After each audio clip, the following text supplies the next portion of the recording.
Hey everyone, I'm Peter Stories here to guide you today.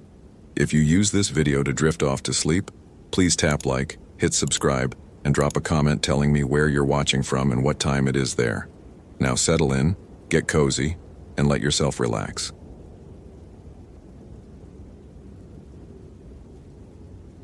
The topology maps didn't match the terrain anymore. Benjamin Reeves stood at the junction of Alum Cave Trail and the unmarked service path, his Garmin Oregon 600 displaying coordinates that insisted he was standing 200 meters east of where his eyes told him he actually was. He'd checked the GPS 3 times, recalibrated twice, and even pulled up the satellite overlay on his phone. 1 bar of service, barely functional, but enough to confirm the impossibility. The trail he was looking at didn't exist on any map. Ben had worked Great Smoky Mountains National Park for 6 years, ever since finishing his master's in conservation biology at UT Knoxville. He knew these mountains the way other people knew their neighborhoods, every switchback, every creek crossing, every stand of Fraser fir struggling against the balsam woolly adelgid. The Smokies were his laboratory, his cathedral, his home. And now his maps were lying to him. It was mid-July 2015, the height of tourist season, and the heat pressed down like a physical weight despite the elevation. 4,000 feet up the Tennessee side, humidity thick enough to drink, the famous Smoky Mountain mist clinging to the ridgelines like something alive. Ben wiped sweat from his forehead, adjusted his Park Service baseball cap, and studied the Phantom Trail. It led northeast, into the backcountry between Mount LeConte and Clingman's Dome. Officially, that section was designated wilderness. No maintained trails, no camping permits issued, just dense forest and steep terrain that most hikers avoided. Unofficially, it was where Hannah Coleman had been heading when she disappeared 4 days ago. Ben pulled out the incident report he'd printed that morning. Hannah Coleman, 26, experienced backpacker from Asheville. Last seen by fellow hikers at the Boulevard Trail Junction on July 9th, heading toward what she'd described as an old Cherokee trail she'd read about in some historical survey. She'd been carrying a week's worth of supplies, a satellite phone that hadn't been turned on since that morning, and a journal where she'd apparently been documenting authentic Appalachian folklore sites. 3 other hikers had vanished in this section over the past 18 months, all experienced, all carrying proper gear and navigation equipment, all last seen heading into the same general area, following trails that weren't on official park maps. The search and rescue teams had found nothing. No gear, no bodies, no signs of struggle or accident. Just absence, as if the forest had swallowed them whole. Ben didn't believe in folklore. He believed in data, in patterns, in explanations that held up under scrutiny. People didn't just vanish. There were always reasons: falls, exposure, getting lost and dying of dehydration. The mountains were dangerous in mundane, predictable ways. You didn't need supernatural explanations when gravity and hypothermia did the job just fine. But the maps bothered him. Maps didn't lie. Cartography was science, empirical and verifiable. Yet here he stood, looking at a trail that his GPS insisted didn't exist, leading into wilderness where 4 people had disappeared following a pattern that made no statistical sense. Ben made a decision that would have horrified the park superintendent. He keyed his radio, a Motorola XPR 7550, the new digital system they'd just installed, and logged his position. Dispatch, Ranger Reeves. I'm following a possible trail at coordinates north 35 degree 3742, west 83 degree 2618. Investigating Coleman disappearance. Check-in scheduled for 1800 hours. Marie's voice came back scratchy despite the digital clarity. She worked dispatch for both voyagers up north and rotated down here in summer, something about preferring variety. Copy that, Ben. You sure about going in solo? That's pretty deep backcountry. I've got full kit and 7 years of mountain experience. I'll be fine. He didn't mention the map discrepancy. Didn't mention that he was following a trail that officially didn't exist. If I don't check in by 1800, send SR to these coordinates. Stay safe, Ben. Weather's supposed to turn nasty around sunset. He signed off and started up the Phantom Trail. The path was clear enough. Game trail probably, or maybe something older. The Cherokee had been in these mountains for centuries before the park existed, before the white settlers came. They'd had names for these ridges and hollows, stories about what lived in the deep places. Ben didn't believe in stories, but he believed in missing people, and he believed in finding them. The trail climbed steeply through old-growth forest, tulip, poplar, and oak. Some of the trees 4 feet across, survivors from before the logging era. The canopy was dense enough to block most of the sun, creating a green twilight that should have been cooler but somehow wasn't. The heat seemed to intensify as he climbed, as if he was walking into an oven rather than up a mountain. His scientific mind cataloged anomalies. The bird sounds were wrong. Too few species, too quiet for July. The undergrowth showed signs of browsing, but the patterns were odd. Plants stripped at irregular heights as if something much larger than deer had been feeding. And the smell, faint but persistent, like meat left too long in summer heat, mixed with something sharper, more chemical. At 200 feet elevation gain, Ben found the first marker. A pile of stones carefully stacked in a cairn pattern with what looked like scratches carved into the top stone. Not graffiti. Too deliberate. Too old. The marks were weathered, decades old at least, maybe longer. They formed patterns that looked almost like writing, angular and harsh. Ben photographed the cairn with his phone. Battery at 73%, still 1 bar of service. He'd studied enough anthropology to know he was looking at something significant, probably Cherokee or pre-Cherokee. But he also knew that official archaeological sites were all mapped and registered. This wasn't on any database he'd ever seen. The trail continued past the cairn, and so did Ben.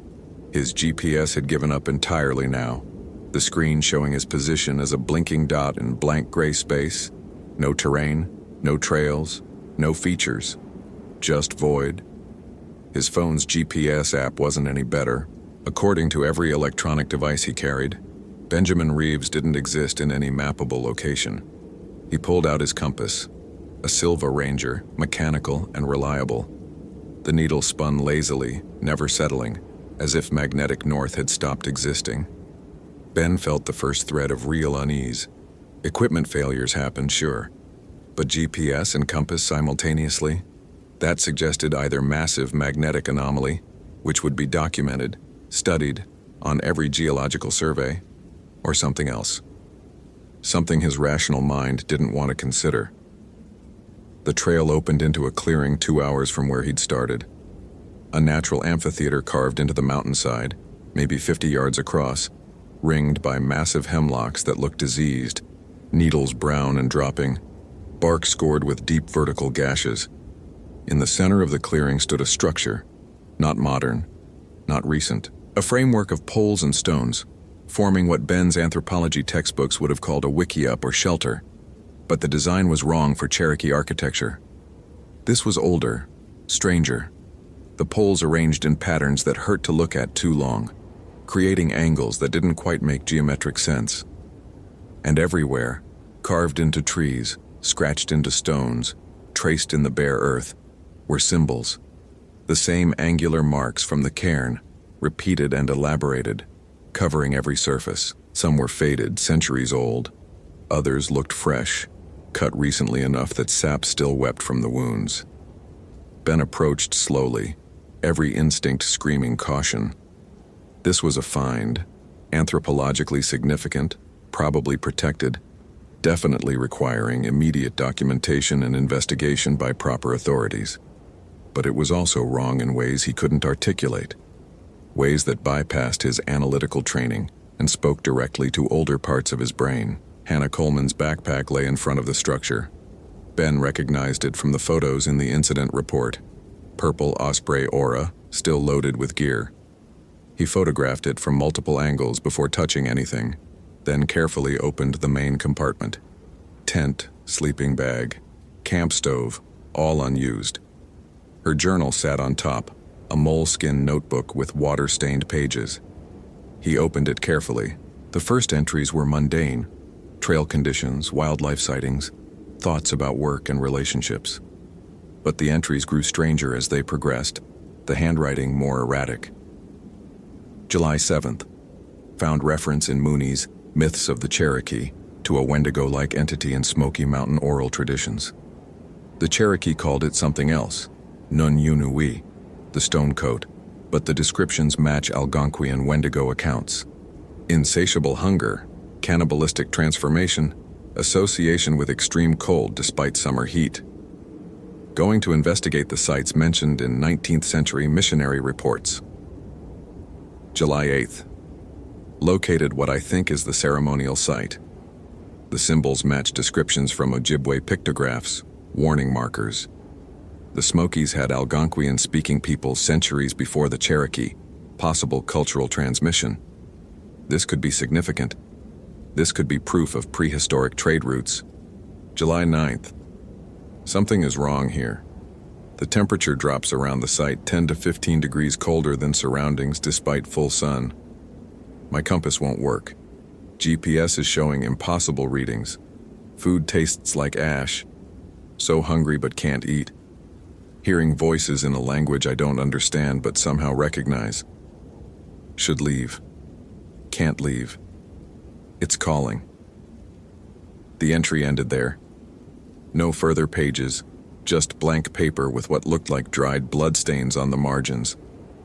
Ben's hands were shaking, not from fear, he still didn't believe in monsters, but from the implications.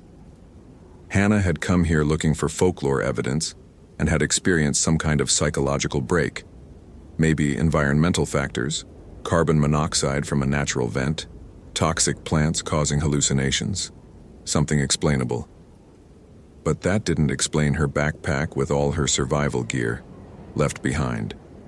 Didn't explain the impossibility of the site itself, existing in unmapped space. The temperature dropped as Ben stood there thinking.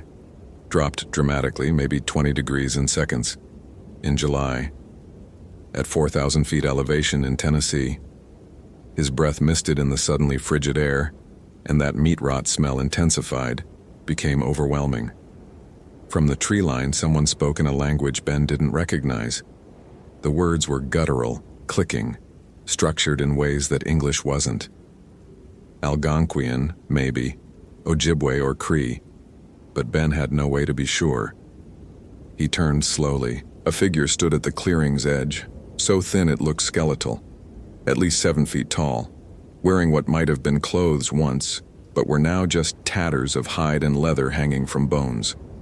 Its skin was gray-white, stretched tight over a frame that looked starved beyond any possibility of life. Its eyes were black, completely black, with no whites at all, and it was smiling. Hannah Coleman? Ben's voice came out steady despite everything. Training kicked in. Assess the situation, maintain calm, look for rational explanations. Maybe someone in costume, maybe a survivalist living rough in the backcountry. The height could be stilts, the appearance could be makeup and prosthetics. The figure tilted its head, the movement too fluid, too boneless.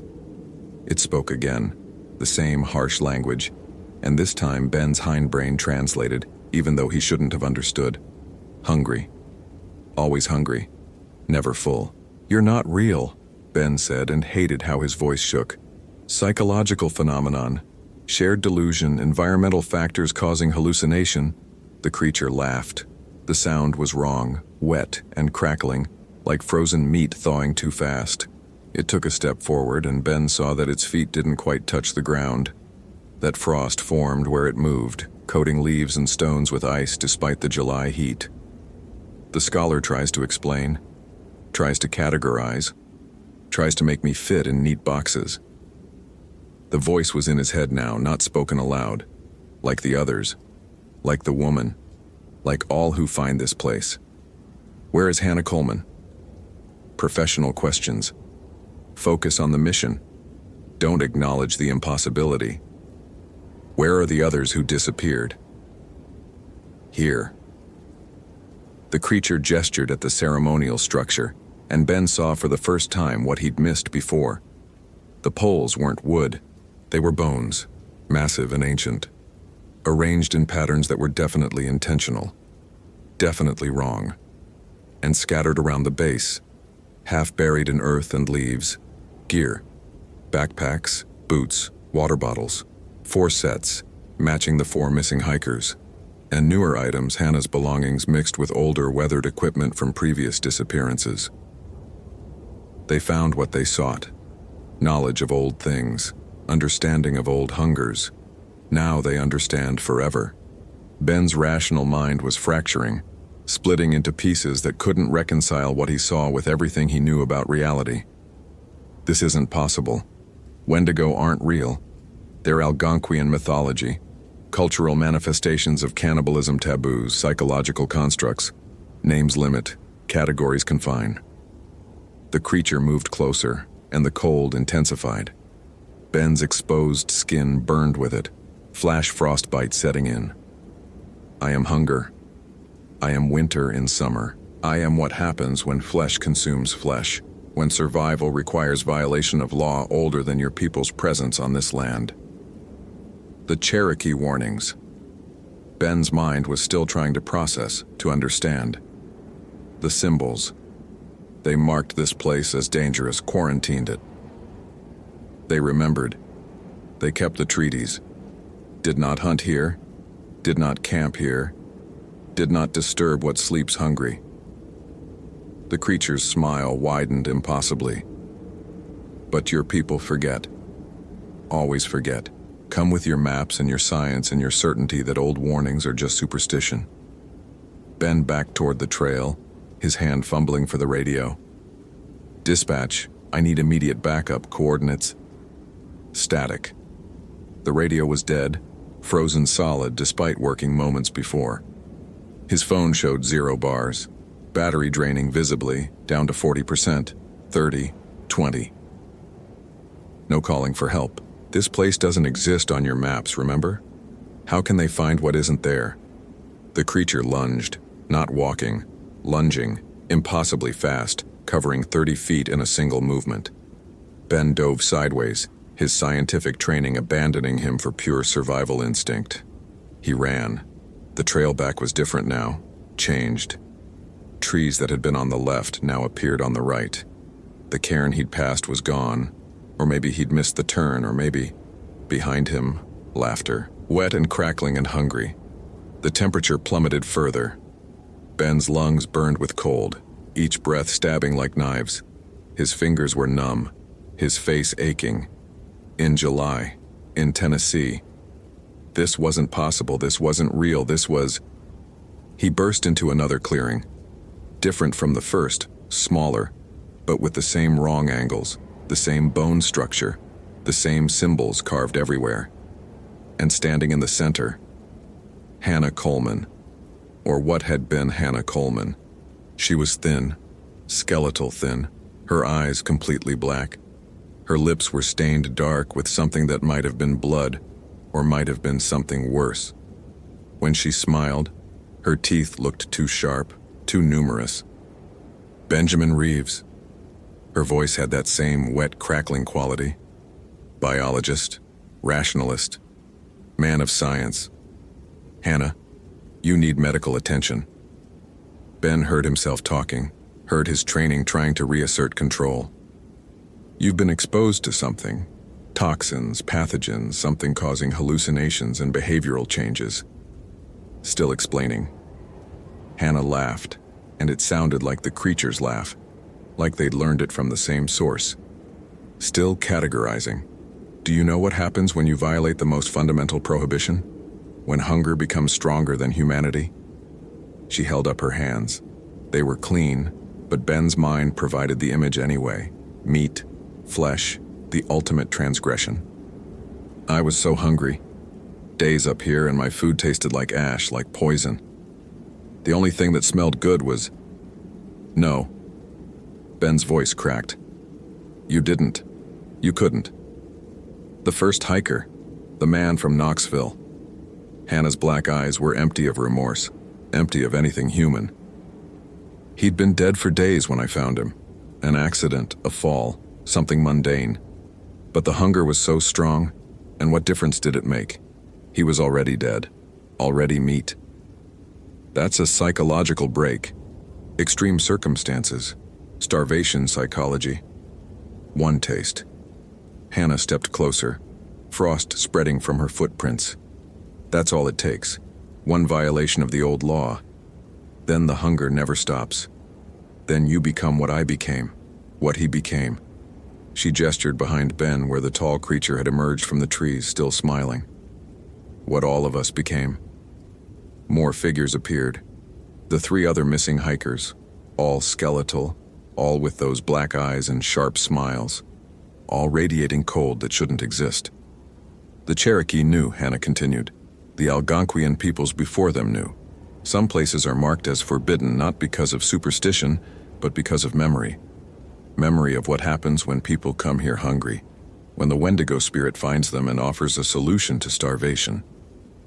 This is mass delusion. Ben was shaking now, from cold and terror and the dissolution of his worldview. Environmental factors causing shared psychosis. Still explaining. Hannah's voice rose, became inhuman. Always explaining. Your science is just another story, Benjamin. Another way to avoid confronting what you know in your bones, what your ancestors knew before they forgot. The tall creature placed a skeletal hand on Ben's shoulder. The touch burned with cold, and Ben felt something shift inside him. Felt hunger, sudden and overwhelming, worse than he'd ever experienced. His stomach cramped, his mouth watered, and every cell in his body screamed for sustenance. Now you understand. The creature's voice echoed in his mind. Now you feel what we feel. The hunger that never ends, that cannot be satisfied by normal food, normal prey. Ben looked at his hands. They seemed thinner than before, the flesh tight against the bones. When had he last eaten? This morning? Yesterday? Time felt strange here, malleable. He'd been in the mountains for hours burning calories, and suddenly the hunger was everything. Hannah smiled. We keep the ritual site. We maintain the warnings. We wait for those who ignore the signs, who come looking for secrets. She gestured at the bone structure, the symbols. The forest provides, always provides. Hikers who don't listen, who don't respect the marked places. I won't. Ben's voice was barely a whisper. I'm not going to. You already are. Hannah pointed at his hands. Ben looked down. His fingernails were longer, darker. His skin had taken on a grayish pallor, and the cold, the impossible cold, was spreading through his body, replacing warmth, replacing humanity with something older and hungrier. One bite, the creature whispered. That's all it takes. And there are always more hikers, always more who ignore the warnings. Ben ran again. Blind panic now, no thought, just desperate flight. The trees whipped past, the trail twisted and changed, and everywhere he saw symbols, warnings, markers that should have been heeded. He crashed through underbrush, fell down slopes, picked himself up and kept moving. The hunger followed, the cold followed. And in his mind, thoughts that weren't his own. So hungry, always hungry, never full. He burst out of the tree line at sunset, onto the boulevard trail where tourists hiked in sneakers and took selfies. A family was setting up camp 50 yards away, parents and 2 kids laughing about s'mores and ghost stories. Ben collapsed on the trail. His hands were still his hands, normal flesh and normal color. His skin was warm, his breathing ragged but human. He'd made it out. Somehow he'd made it out. The family noticed him. The father jogged over. Hey man, you okay? You look rough. Fine.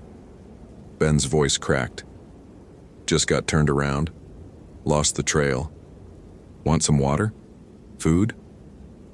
The father offered a granola bar and the smell. The smell was incredible. Better than anything Ben had ever smelled. His mouth watered, his stomach clenched, and for just a moment, he imagined what it would taste like, how good it would feel to satisfy the hunger that suddenly consumed him. Ben scrambled backward, horror washing through him. No, thank you, I'm fine. I need to... He keyed his radio, still frozen solid and useless. His phone was dead, completely drained.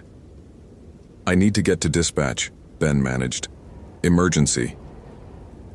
He stumbled down the trail, away from the family, away from the smell of living flesh that made his mouth water and his mind scream in horror.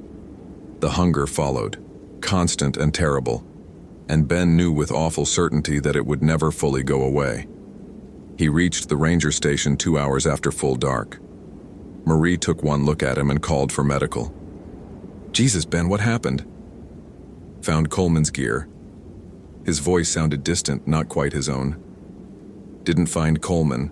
That area," he swallowed hard, "that area needs to be marked closed, permanently. You look hypothermic." Marie wrapped him in emergency blankets. "In July? How is that possible?" "It's not," Ben whispered. "None of it's possible." They airlifted him to UT Medical Center in Knoxville, treated him for exposure, dehydration, possible psychological trauma. The doctors couldn't explain the mild frostbite on his fingers and face. Not in summer, not with the weather they'd been having. Couldn't explain why his core temperature was 5 degrees below normal despite hours of warming. Couldn't explain the hunger. Ben ate constantly for 3 days. Everything tasted wrong. Too bland, too unsatisfying, like his taste buds had recalibrated to something else. Only meat tasted remotely right, and even then it wasn't enough. Never enough. He resigned from the Park Service a week later, moved to Nashville, tried to lose himself in the city, in crowds and artificial light where Wendigo spirits didn't exist, and hunger was just a sign you needed lunch. But the cold followed him. In summer heat, in his apartment with the heater running, he felt cold. His hands stayed pale, his appetite stayed wrong. And sometimes, late at night, he heard voices speaking in languages he shouldn't understand but did. "Come back. Join us. Maintain the site. Keep the warnings." You tasted it. You felt it. The hunger that never ends. You're one of us now. You just don't know it yet. Ben tried to ignore it, tried to rebuild his rational worldview, to explain everything away as trauma response, as psychological break caused by stress and fear. But his compass still wouldn't work around him. Electronics failed in his presence, and the hunger never stopped. 3 months later, a hiker disappeared in the Smokies backcountry. Young woman, experienced, last seen heading into the restricted area between LeConte and Klingman's Dome. The Park Service asked Ben for a statement since he'd been the last ranger to investigate that section before it was marked hazardous. Ben declined to comment, but he knew what had happened to her, knew what was happening even now, as she found the ceremonial site, as she discovered the warnings too late, as the hunger took hold and offered a solution that would doom her forever. He knew because part of him wanted to go back. Part of him wanted to return to that clearing, to join Hannah and the others, to stop fighting the transformation and embrace what he was becoming. The Wendigo spirit had marked him. One touch, one moment of exposure to that ancient hunger, and he'd been changed. Not fully transformed, he'd escaped too quickly for that, but changed enough to never be fully human again. Ben keeps his apartment refrigerator temperature at 30 degrees, wears sweaters in summer, avoids crowds because the smell of living people makes him salivate in ways that terrify him. He researches constantly, looking for some explanation, some cure, some way to reverse what happened. But the old stories are clear. Once the Wendigo spirit touches you, once you feel that hunger, there's no going back. You either transform completely, becoming one of the skeletal guardians who maintain the forbidden places, or you fight it forever, staying human but never warm, never satisfied, never free of the knowledge that you're changing into something that shouldn't exist. The symbols in the Smokies still mark that place. The Cherokee warnings are still valid. The ceremonial site still stands, maintained by those who've transformed, waiting for the next hiker who ignores the signs and seeks what should stay hidden. And Benjamin Reeves, former Park Service biologist, man of science and reason, knows that some folklore is true. That maps sometimes lie.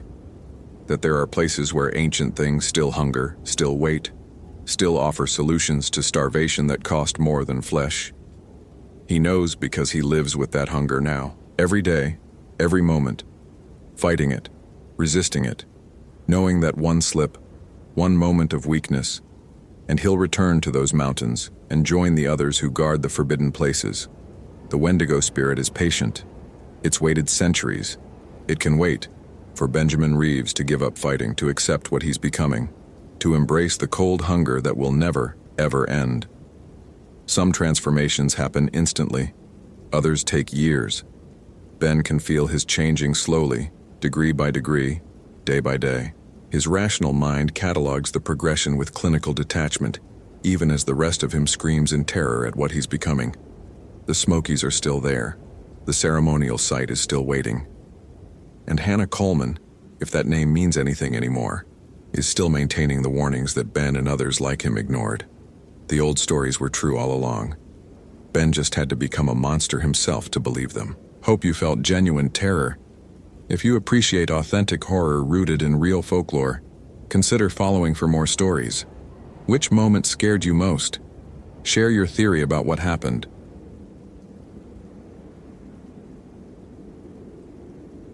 The rain had been falling upward for 3 minutes before Nicole Valdez accepted she wasn't imagining it.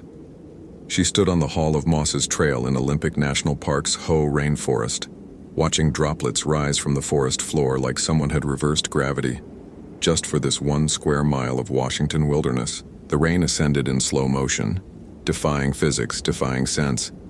Each drop climbing back toward the canopy of Sitka spruce and western hemlock that towered 300 feet overhead. Nicole blinked hard, rubbed her eyes, checked her phone. 4:47 p.m., October 23, 2018, 17% battery. The screen showed 5 missed calls from her supervisor, but no signal bars, typical for the rainforest. She looked up again. The rain was still falling upward. "Okay," she said aloud, her voice swallowed by the oppressive moss-draped silence. "Okay, this is some kind of atmospheric phenomenon.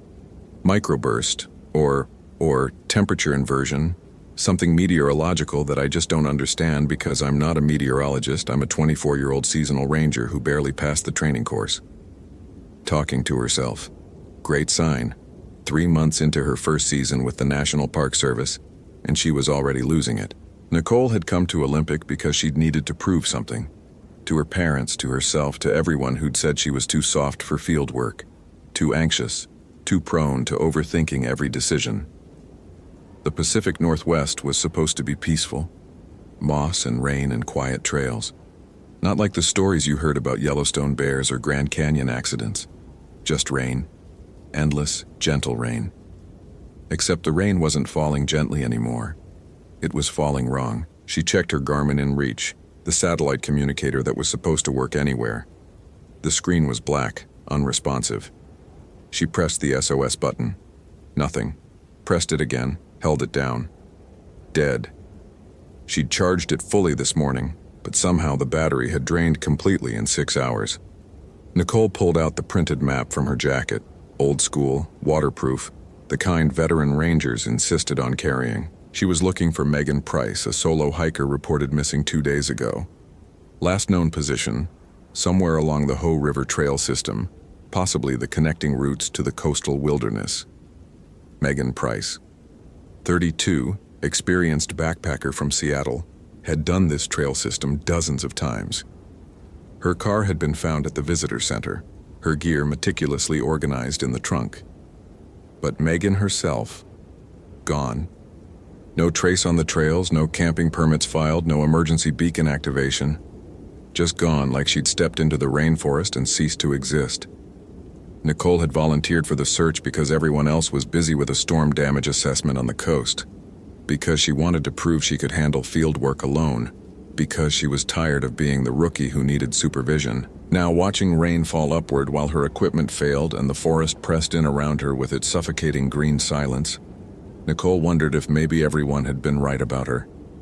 She forced her feet to move.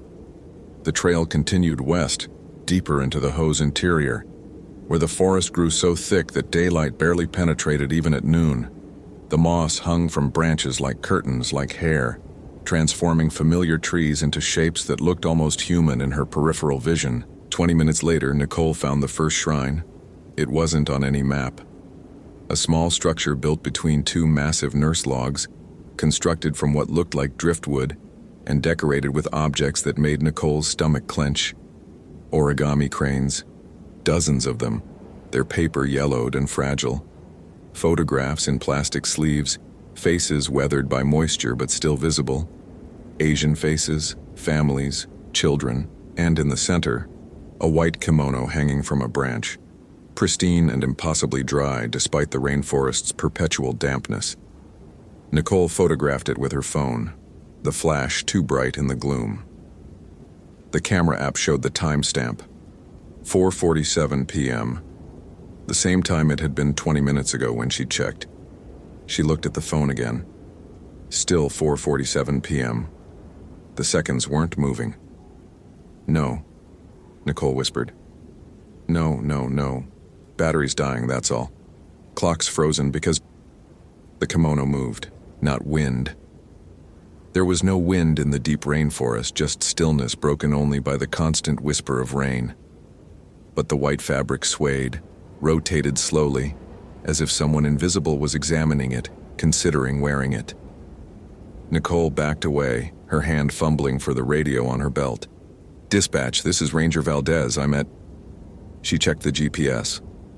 The screen showed static, gray pixels forming patterns that looked almost like text in a language she didn't recognize. "I'm requesting backup. I found something unusual on the Ho River Trail." The radio emitted a sound like screaming. High-pitched, agonized, definitely human, but wrong in ways that made Nicole's hindbrain scream danger. Then it cut to silence, the display dark. All her electronics were dead now. Phone, GPS, radio, even her backup flashlight. Everything with a battery had simply stopped working. Nicole pulled out her compass, simple, mechanical, reliable. The needle spun wildly, never settling, pointing everywhere and nowhere. In the growing darkness, something pale moved between the trees. Nicole's training said, "Stay calm, assess the situation, don't panic." But Nicole's instincts, the ones that had kept humans alive for millennia before technology and training, said run. She ran. The trail twisted through the moss-covered forest, roots reaching up to catch her boots, branches clawing at her Park Service jacket. Behind her, she heard footsteps. Not the crunch of hiking boots on soil, but something softer, more deliberate. The whisper of bare feet on wet ground. Nicole risked a glance back. The pale shape was closer now, moving between the trees with a gliding motion that suggested feet not quite touching earth. Long black hair hung forward, obscuring the face. White clothing, the kimono from the shrine, she realized with sick certainty, trailed behind like grave wrappings. She faced forward and ran harder. Her lungs burned, her legs screamed protest, but fear gave her speed she didn't know she possessed. The trail opened into a wider section, and Nicole saw the shrine. The same shrine with the origami cranes and photographs and white kimono hanging between the nurse logs. Impossible. She'd been running in a straight line following the trail markers. She couldn't have circled back, but there it was, identical to the last detail. Except now, someone stood beside it. Megan Price. Nicole recognized her from the missing person photos. Shoulder-length blonde hair, athletic build, the North Face jacket from the description.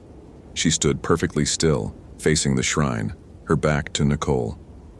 "Megan?" Nicole's voice cracked. "Megan Price? I'm with the Park Service. We've been looking for you." Megan didn't turn, didn't acknowledge the voice. She stood with unnatural stillness, not even breathing, not even swaying. Nicole approached slowly, hand outstretched. "Megan, are you hurt? Can you hear me?" She touched Megan's shoulder. The woman turned. The face was wrong. Megan Price's features, yes, but slack and empty, eyes unfocused and staring at nothing. Her skin was gray pale, her lips blue tinged. She looked like she'd been dead for days, but she was standing, moving. Her mouth opened, and Nicole heard her own voice come out. "I'm requesting backup. I found something unusual on the Ho River Trail." The exact words Nicole had spoken into the radio. The exact inflection, the exact tremor of fear. Megan's mouth kept moving, but now it was the radio screaming. that awful, agonized sound coming from her throat. Nicole stumbled backward, tripped over a root, landed hard in the moss. Megan, or what wore Megan's shape, took a step forward, then another, movements jerky and wrong like a puppet learning to walk. The pale figure emerged from the trees behind Megan. Closer now, and Nicole could see details she wished she couldn't. The white kimono was a burial garment stained with earth and water. The long black hair hung wet and tangled, obscuring a face that was there and not there, features shifting, never quite coming into focus. But the hands were clear, pale and delicate and reaching. Nicole scrambled to her feet and ran again. This time she left the trail entirely, crashing through underbrush, not caring about protocol or preservation or anything except getting away from those hands, that face, that impossible wrongness.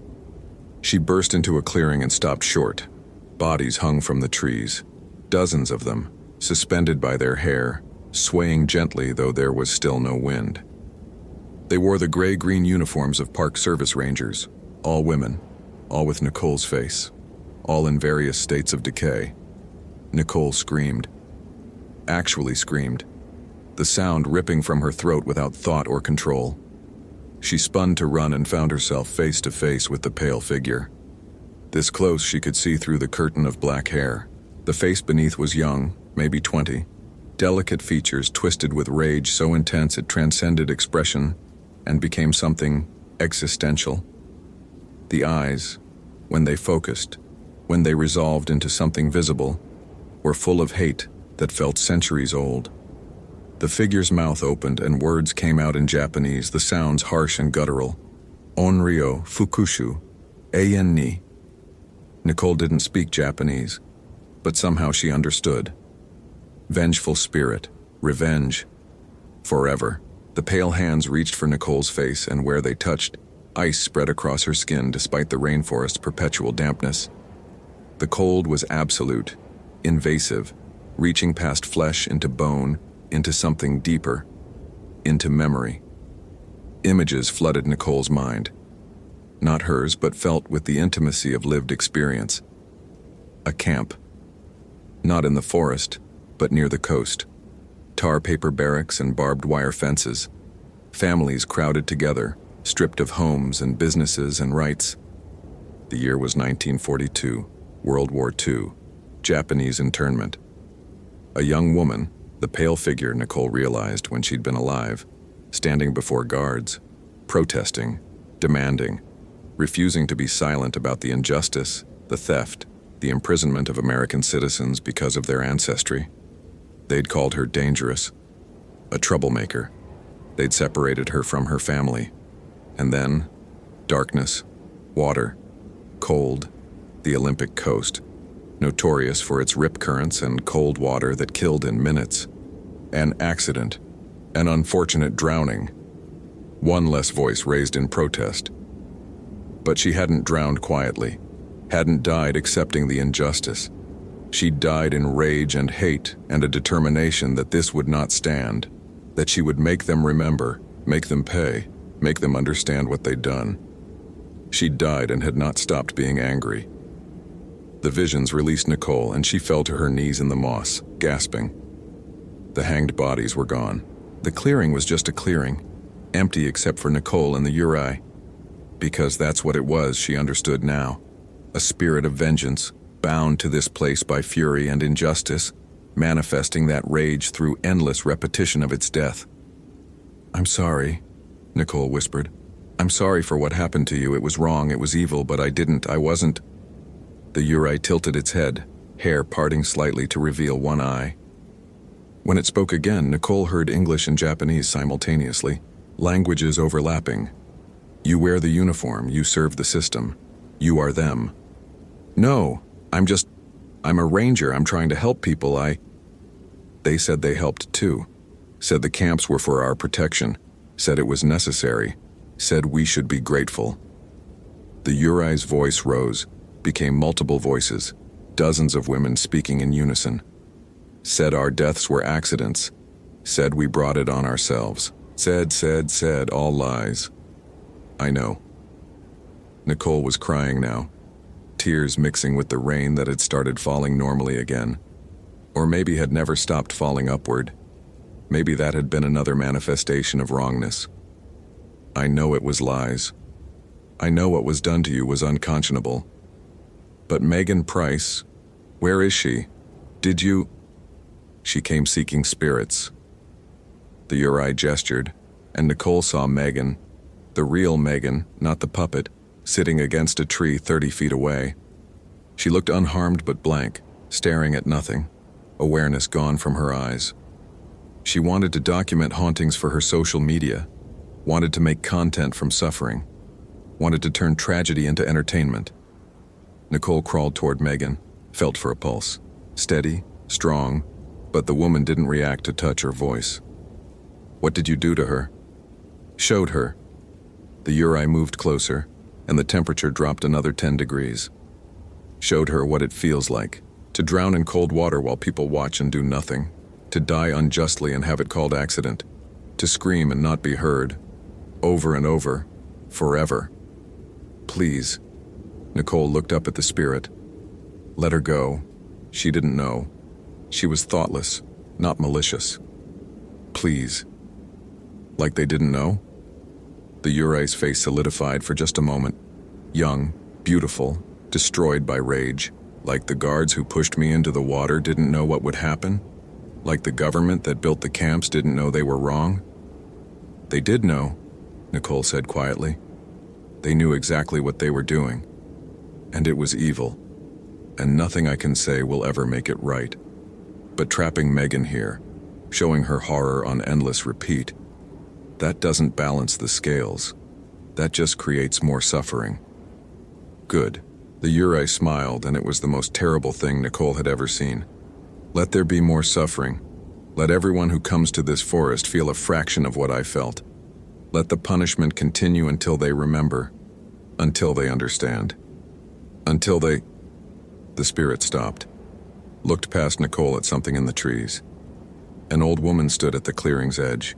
She wore modern clothing, jeans, a rain jacket, but carried herself with the bearing of someone much older than her apparent 70-some years. Her face was weathered, kind, and infinitely sad. She spoke in Japanese, her voice gentle but firm. The Uri recoiled, hair whipping around its face, the white kimono billowing though there was still no wind. The old woman continued speaking, stepping forward, hands raised in supplication, not threat. Nicole didn't understand the words, but she felt their weight. Apology, acknowledgement, witness. The Uri screamed, not the radio scream, but something raw and human and heartbroken. The sound contained decades of rage and grief and injustice too large for any single voice to hold. And then, silence. The white kimono fell empty to the moss. The presence that had filled the clearing with cold and rage simply stopped existing, released or banished, or maybe just finally heard. The old woman sighed deeply, picked up the kimono with reverent care. She looked at Nicole. You should take your friend and leave this place. The Onryo is released, but the wrongness remains. This forest remembers. Who are you? Nicole managed to ask. Granddaughter of the woman who died here. The old woman folded the kimono carefully. I come every year to honor her, to speak the prayers that release her. But her anger is strong. Each year it takes longer. Each year I wonder if I have the words anymore. I'm sorry, Nicole said again, inadequate but necessary. For what happened, for all of it. We all carry the weight of history. The woman touched Nicole's shoulder gently.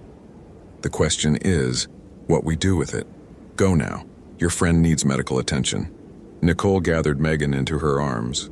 The woman was breathing but unresponsive, shock maybe, or something beyond psychology's ability to diagnose, and began the long carry back toward the trailhead. Her electronics were still dead.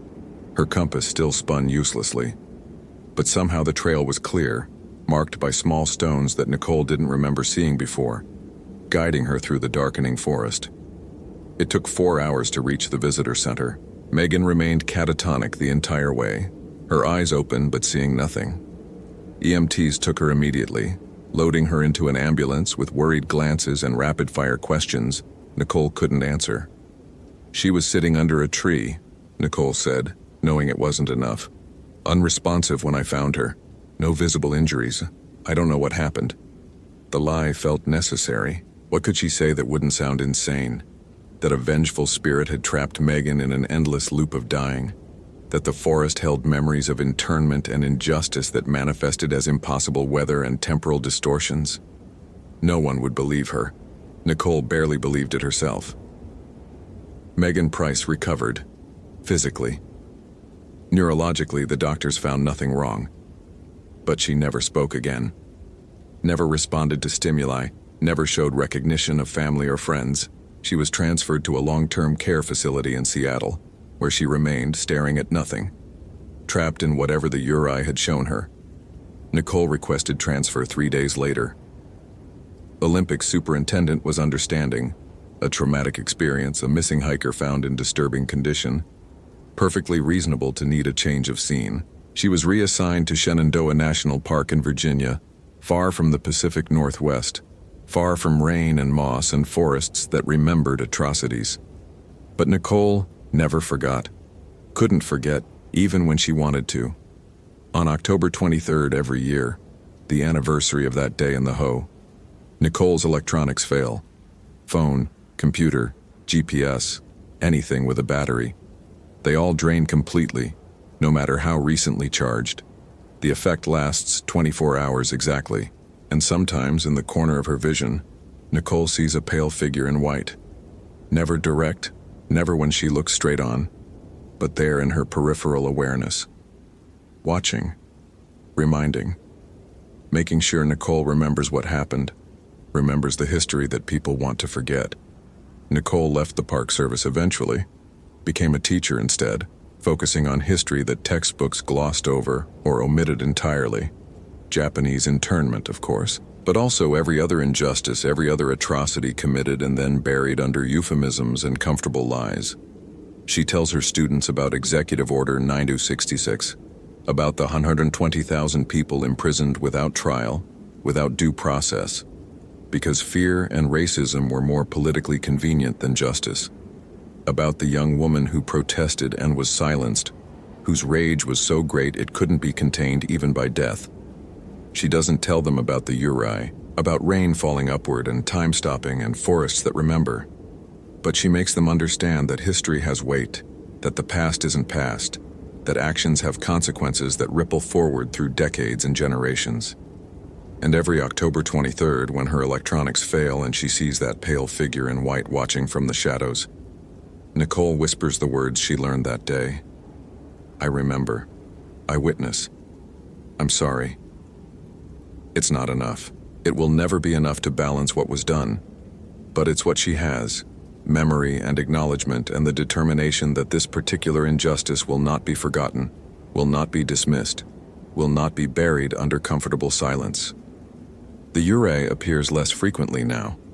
Maybe because Nicole teaches the history.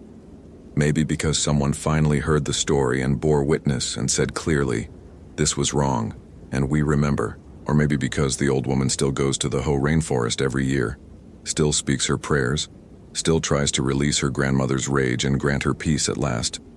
Nicole hopes so. Hopes that someday the URI will be fully released, that the forest will stop remembering, that the weight of injustice will finally be light enough to lift. But she also knows that some wounds are too deep to heal completely, that some rage is justified, righteous, necessary, that forgetting is its own form of injustice. So she teaches, she remembers, she witnesses. And when the pale figure appears in her peripheral vision, Nicole doesn't run anymore. She nods, acknowledges the presence, speaks the apology and the memory. Because that's what the living owe the dead. Not forgetting, not moving on too quickly, not declaring history closed and finished and no longer relevant. The URI taught her that, the forest taught her that, Megan Price, trapped forever in whatever horror the spirit showed her, taught her that. Some stories don't have happy endings. Some hauntings are earned, justified, necessary reminders of evils that people want to forget. Nicole Valdez learned that in the Hoh rainforest in October 2018, when she was 24 years old and new to the Park Service, and unprepared for the weight of history that still haunted the moss-draped trees. She carries that knowledge still, carries it in every lecture, every lesson, every October 23rd when her electronics fail, and she sees white fabric moving in the corner of her vision. The Uri watches. Nicole teaches. Megan stares at nothing in her care facility room. And the rain in the Hoh rainforest still falls upward sometimes, when the conditions are right, when the anger is strong, when someone needs to be reminded that injustice has consequences that transcend death and time and comfortable distance. The forest remembers. And now, because of that day, so does Nicole Valdez. Forever. Hope you felt genuine terror. If you appreciate authentic horror rooted in real folklore, consider following for more stories. Which moment scared you most? Share your theory about what happened.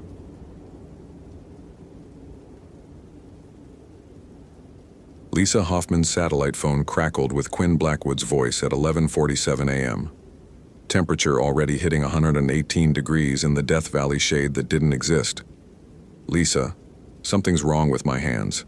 They're moving, but I'm not. Static swallowed the words, then returned with Quinn speaking Japanese, fluid and native, despite Quinn being from Montana and barely knowing Spanish. The voice continued, layered now. Two people speaking through one throat. Quinn's panicked English underneath and something older, colder.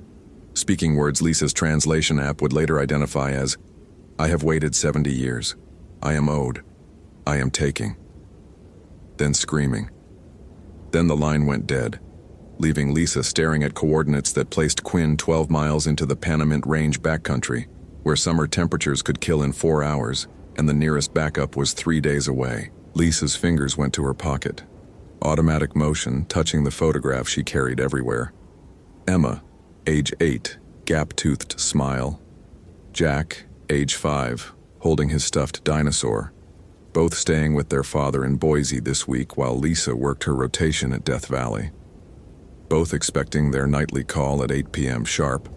The call Lisa never missed.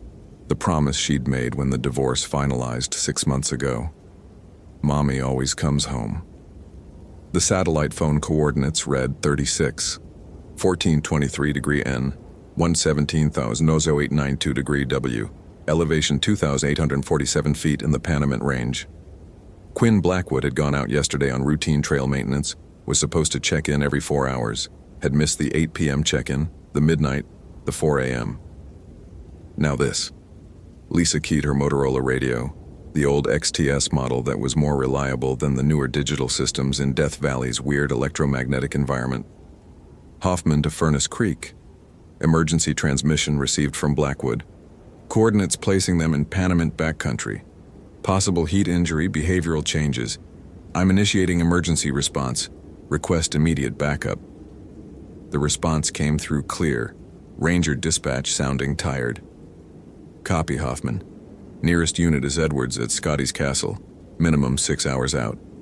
Air support unavailable until tomorrow. Heat thermals too dangerous for helicopter. Advise assess situation and hold position until backup arrives. 6 hours. From 118 degree heat climbing to predicted 122 by 2 p.m. Quinn could be dead in 6 hours. Hell, Lisa could be dead in 6 hours if she made bad decisions. But the voice on the satellite phone, the Japanese, the layered speech, Quinn's hands moving without Quinn's control. Lisa made the decision that would define everything that followed. Hoffman responding solo.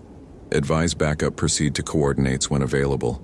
I'm taking standard emergency kit, 4 liters water, GPS, satellite phone, beginning approach now. Lisa, protocol says wait for... She switched off the radio. Protocol said a lot of things.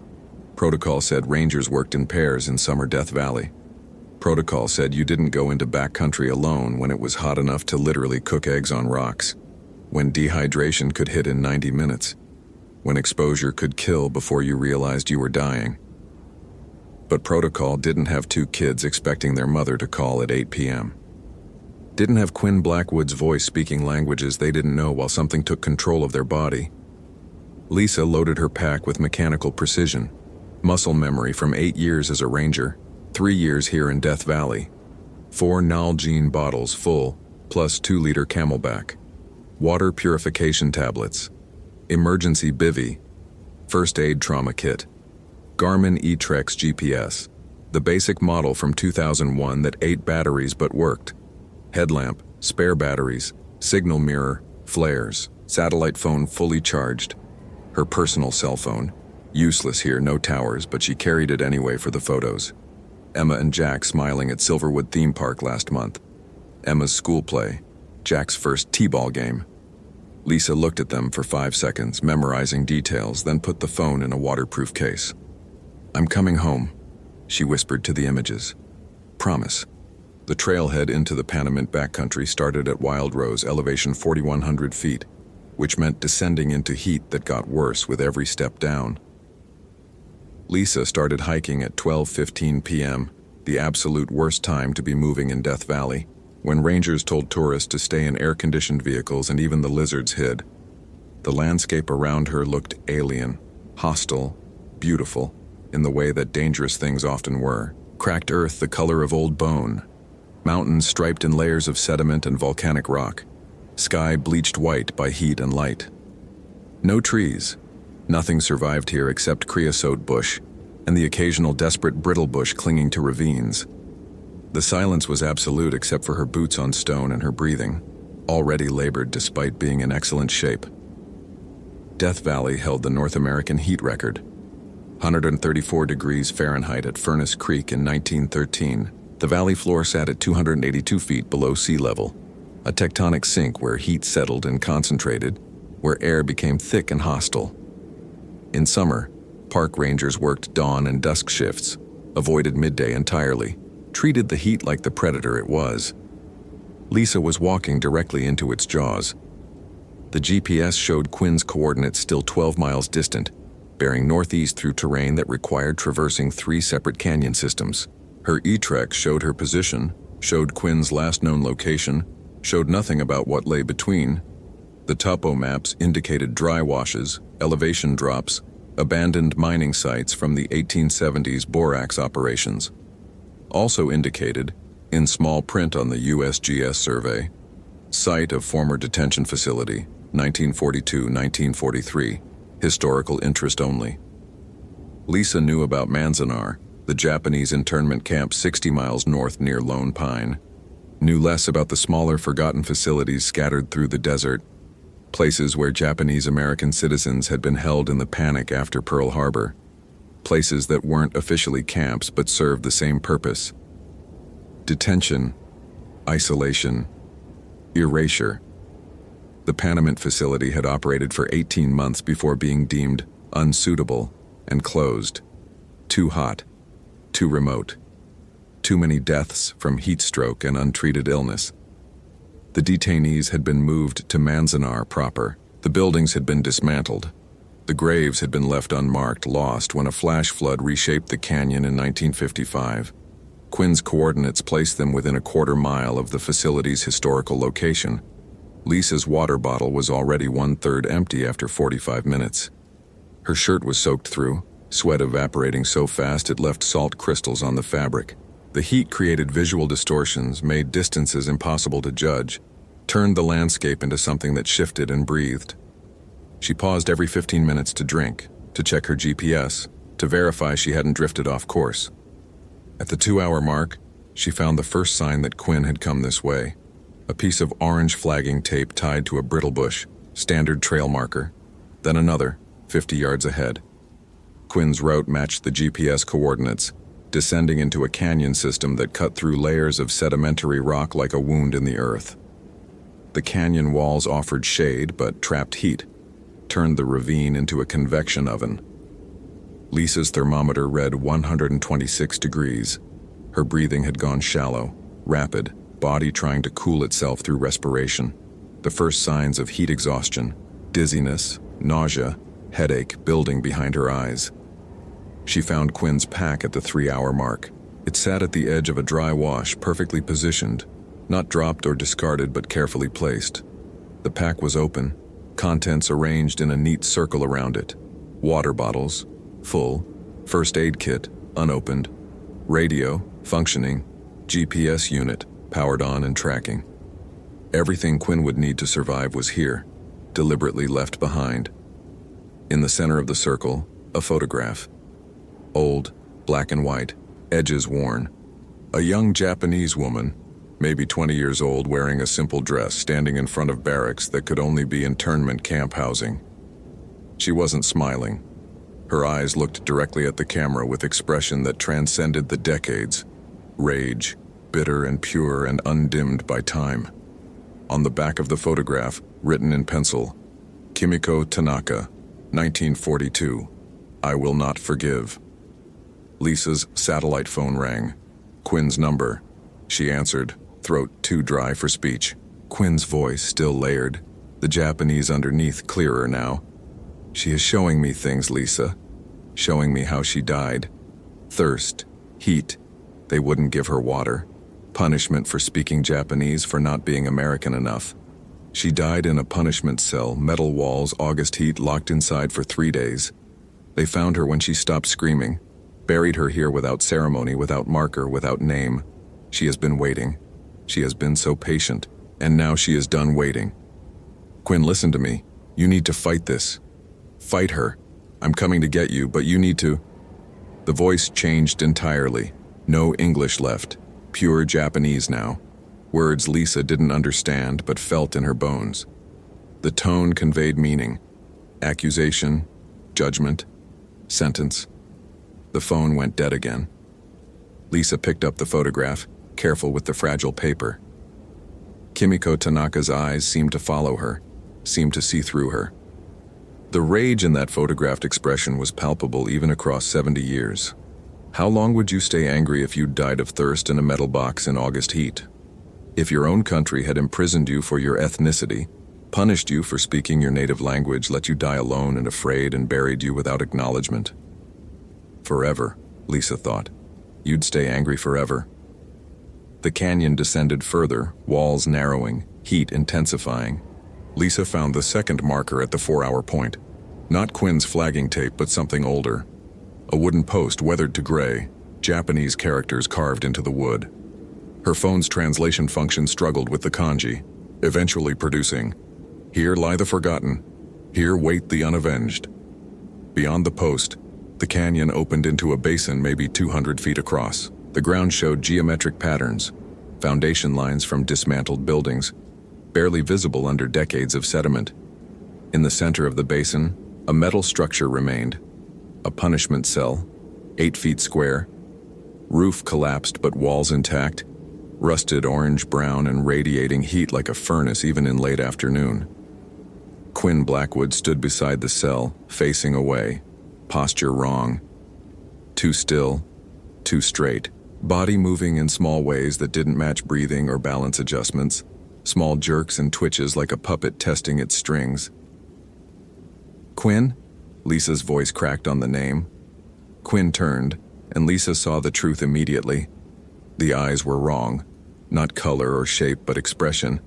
The fundamental personality behind them changed. Quinn's face wore a smile that Quinn's muscles had never formed before. Smile of someone who'd learned facial expressions from observation rather than feeling them. When Quinn spoke, the voice was entirely Japanese, but Lisa understood anyway. Not translation, but direct meaning impressed on her mind. "You came alone. No backup. No weapons. Just you, trying to save your partner. She showed me that in your thoughts. She is inside you too now, reading. You have children, a boy and a girl. You are afraid of leaving them without a mother." Lisa's hand went to her pocket, to the photograph of Emma and Jack. "Get out of Quinn. Whatever you are, whoever you were, this isn't justice, this is just more suffering." The thing wearing Quinn laughed. Sound harsh and wrong. "Justice? You speak of justice? 70 years in metal box, body dried to leather and bone. 70 years watching people walk over my grave, never knowing I am here, never caring. You think this is suffering? This is mercy. I am giving them the gift of understanding. Them? All who forget. All who benefit from forgetting. All who walk on ground soaked with our blood and think it is only dirt. Quinn's body moved forward, steps mechanical, arms hanging at wrong angles. Lisa backed up, hand fumbling for her radio, for the satellite phone, for anything.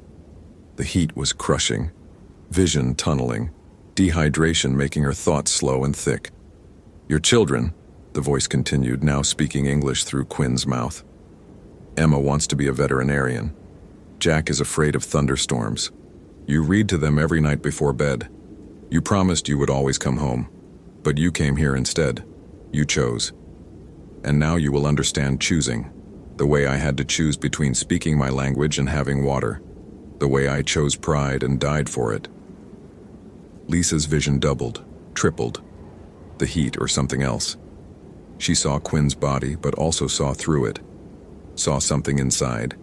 A woman in white, hair long and black, face hidden, form translucent and cold despite the killing heat. Yurei. She'd read about them in cultural anthropology courses, vengeful spirits of Japanese folklore, souls that died with such hatred they couldn't pass on, couldn't rest, could only hunt. I'm sorry, Lisa said, meaning it. I'm sorry for what happened to you. I'm sorry you were imprisoned, punished, killed. I'm sorry you were forgotten. But taking Quinn won't fix it. Killing me won't fix it. It just continues the cycle. The Yurei emerged partially from Quinn's body, visible as a pale shimmer in the superheated air. Then what fixes it? Acknowledgement? Apology? Justice?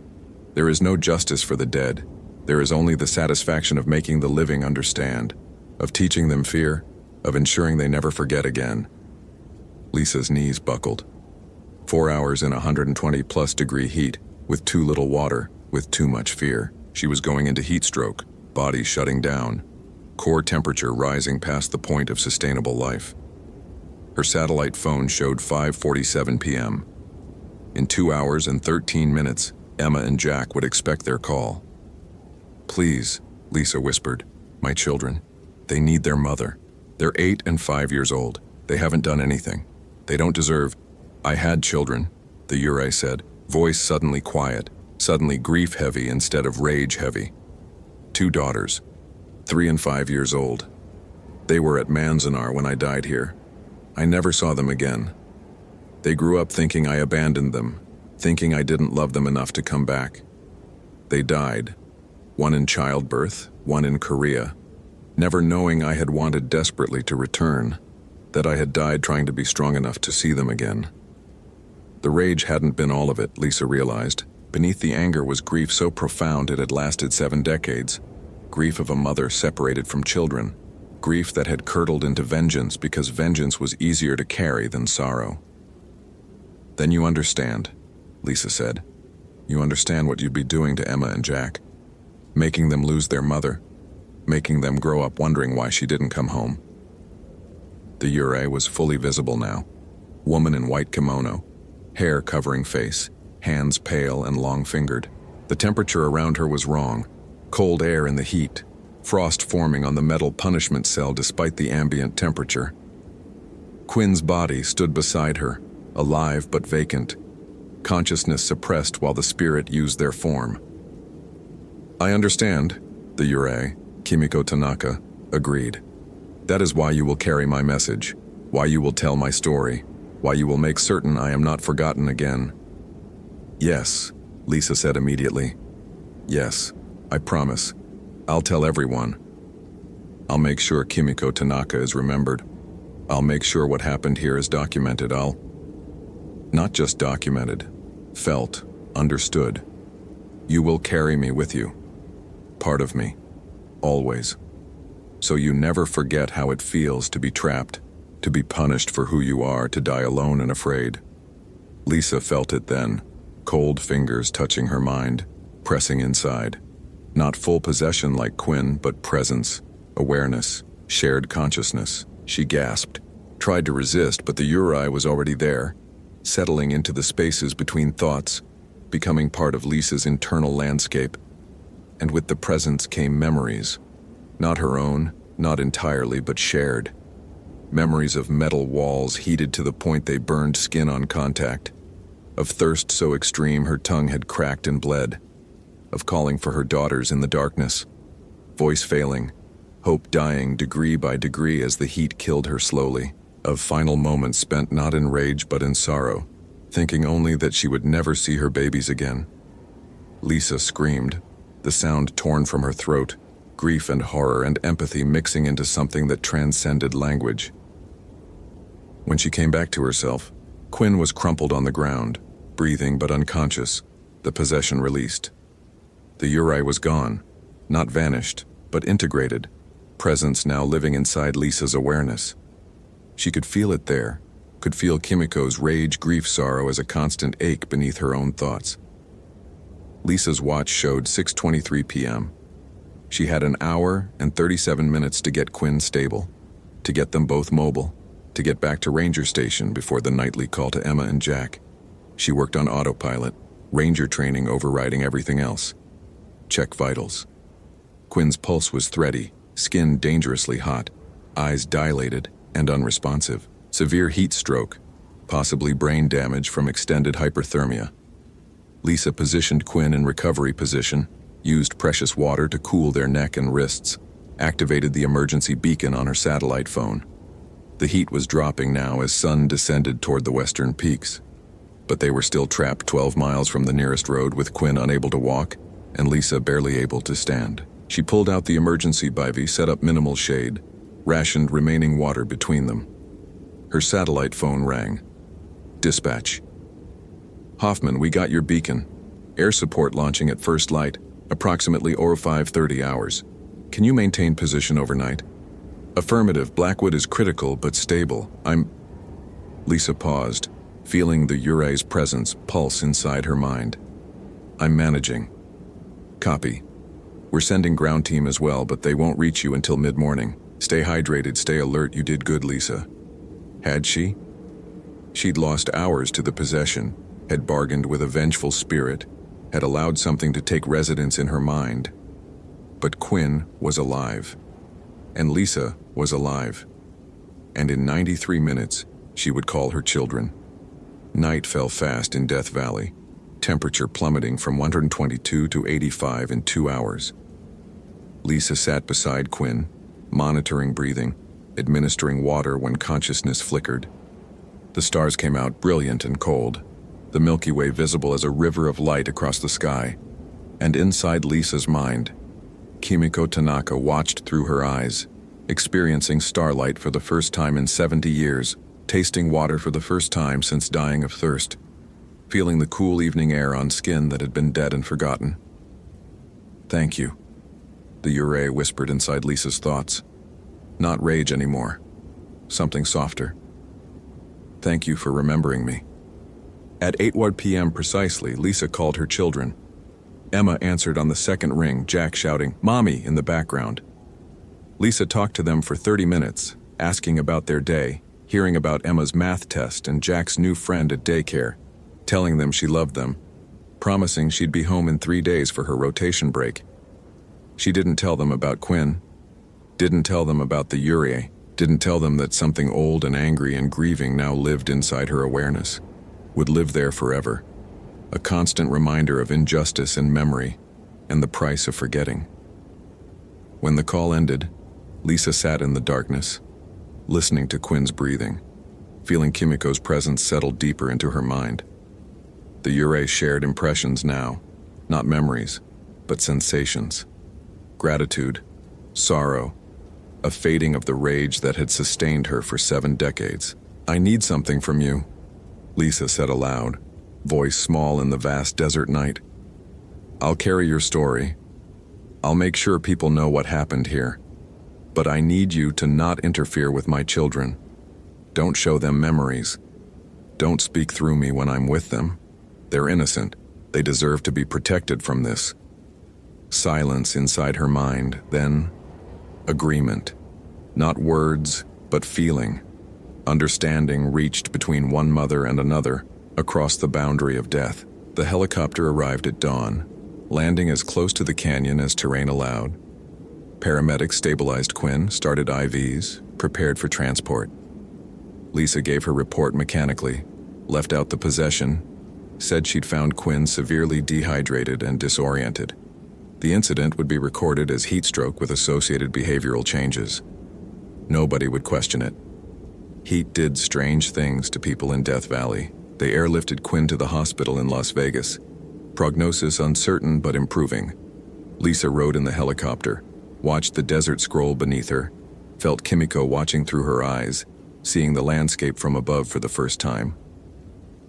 The Uri had spent 70 years trapped in a 200-foot radius, bound to the location of her death, unable to leave, unable to rest. Now carried inside Lisa's consciousness, she was finally free to see beyond the canyon walls, to experience the world she'd been denied.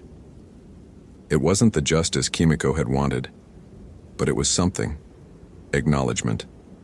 Remembrance. A promise that her story would be told. Lisa requested 3 days emergency leave, flew back to Boise, held Emma and Jack so tight they complained. She didn't explain why she was crying or why she couldn't stop touching their faces, checking that they were real and present and alive. That night, Emma asked about the sadness in Lisa's eyes. Lisa considered lying, considered protecting her daughter from difficult truths. But Kimiko's presence pulsed inside her mind, reminder of what happened when truths were buried and forgotten. So Lisa told her. Not everything. Emma was 8, didn't need the full horror. But the important parts. About Kimiko Tanaka, who'd been imprisoned for being Japanese during World War II, who'd been punished for speaking her native language, who'd died alone in the desert heat thinking of her daughters. About remembering people who'd been forgotten. About honoring stories that had been erased. Emma listened with serious eyes, asked questions, wanted to know if Kimiko's daughters had lived. Lisa answered honestly. They had, but never knowing their mother had wanted to return to them, never knowing she'd loved them enough to die trying to be strong. That's sad, Emma said, small voice. Yes, Lisa agreed. It is. That's why we have to remember. So sadness doesn't happen again. Lisa returned to Death Valley 2 weeks later, after Quinn had recovered enough to give their own statement. Quinn didn't remember the possession, remembered only going to check trail conditions and waking up in the hospital. They'd been diagnosed with severe heat stroke causing temporary psychosis and memory loss. The official report noted behavioral changes consistent with hyperthermia-induced delirium. But when Lisa visited Quinn before heading back to the park, Quinn looked at her with recognition that went deeper than surface. You feel different, Quinn said quietly, like you're carrying something heavy. I am, Lisa admitted, but it's a weight I agreed to carry. She filed paperwork for historical recognition of the Panamint detention facility, requested archaeological survey of the site, pushed for memorial markers. Met resistance, old bureaucracy, uncomfortable history, preference for forgetting over remembering. But Lisa pushed harder, using every resource, every contact, every regulation she could find. Kimiko's presence inside her mind provided motivation. The Uri was quiet now. Rage burned down to ember, but the determination remained. To be known, to be acknowledged, to make certain the suffering meant something. 6 months later, the National Park Service approved a historical marker for the site. Bronze plaque, modest but permanent, naming Kimiko Tanaka among others who died there. Lisa attended the dedication ceremony, brought Emma and Jack, stood in the desert heat and read the inscription aloud. As she spoke Kimiko's name in the canyon where she'd died, Lisa felt the Uri's presence shift inside her mind. Not leaving. That would never happen. The possession was permanent. But changing. The grief rage transforming into something gentler. Peace, almost. Or as close to peace as someone who died that way could achieve. That night, camping with her kids at the Furnace Creek campground, Lisa felt Kimiko watching through her eyes as Emma and Jack played in the late evening coolness, their laughter carrying across the desert. The Uri's presence pulsed with feeling that needed no words. Gratitude for being remembered, sorrow for children she'd never see again, but joy, tentative, fragile, at experiencing parenthood vicariously through Lisa's connection with her own children. They're beautiful, Kimiko whispered inside Lisa's mind. First words spoken in months, Thank you for letting me see them." Lisa didn't respond aloud, but thought clearly. "You're welcome. Thank you for trusting me with your story." The possession would be permanent. Lisa would carry Kimiko Tanaka's presence for the rest of her life, would feel the Yurei's emotions layered beneath her own, would sometimes speak with words that weren't entirely hers. It was a price, a bargain made in desperation and maintained through choice. But it meant Kimiko wasn't forgotten anymore. Meant her suffering had been acknowledged, her story told, her humanity recognized across 7 decades of erasure. And it meant Lisa would never forget what she'd learned in the Death Valley heat. That history wasn't abstract, that injustice had names and faces and stories, that remembering could be painful, but forgetting was worse. She looked at her children, playing in the cooling desert evening, and felt Kimiko's presence settle deeper into harmony with her own consciousness. 2 mothers, 2 sets of memories, one shared commitment to protecting the next generation from the mistakes of the past. The desert stretched around them, vast and beautiful and deadly, holding secrets in its depths. But at least one secret had been brought to light. At least one story had been told, and somewhere in the space between life and death, rage and peace, justice and mercy, Kimiko Tanaka finally rested. Not forgiven. What had been done to her could never be truly forgiven, but remembered, acknowledged, honored, and in the end, for a Yurei, for a mother who died thinking of her children, for a woman who'd been erased from history and memory, being remembered was enough. Hope you felt genuine terror. If you appreciate authentic horror rooted in real folklore, consider following for more stories. Which moment scared you most? Share your theory about what happened.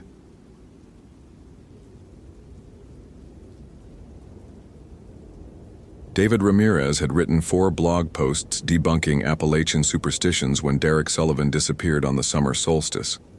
By the time he found the altar in the woods, candles still burning, blood still wet, he understood that some beliefs weren't metaphorical.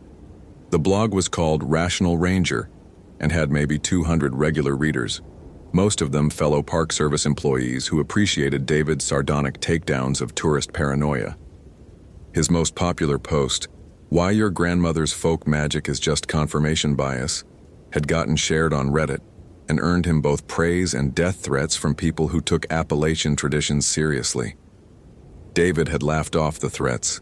He had a master's degree in forestry from NC State, 8 years as a ranger at Great Smoky Mountains National Park, and a deep conviction that the universe operated according to discoverable natural laws. Ghosts, curses, and mountain magic were cognitive failures, not supernatural realities. Then Derek Sullivan vanished during the Solstice Folklore Festival in Cades Cove, and David's certainty began to crack. Derek was a folklore researcher from UNC Chapel Hill, 34 years old, studying the persistence of pre-Christian religious practices in isolated Appalachian communities. His research proposal had crossed David's desk 3 months earlier when he'd applied for a backcountry research permit. David had approved it with a note of skepticism, another academic romanticizing rural superstition, treating poverty and isolation as mystical authenticity rather than as social problems requiring solutions. They'd argued about it over beers at the Sugarlands Visitor Center.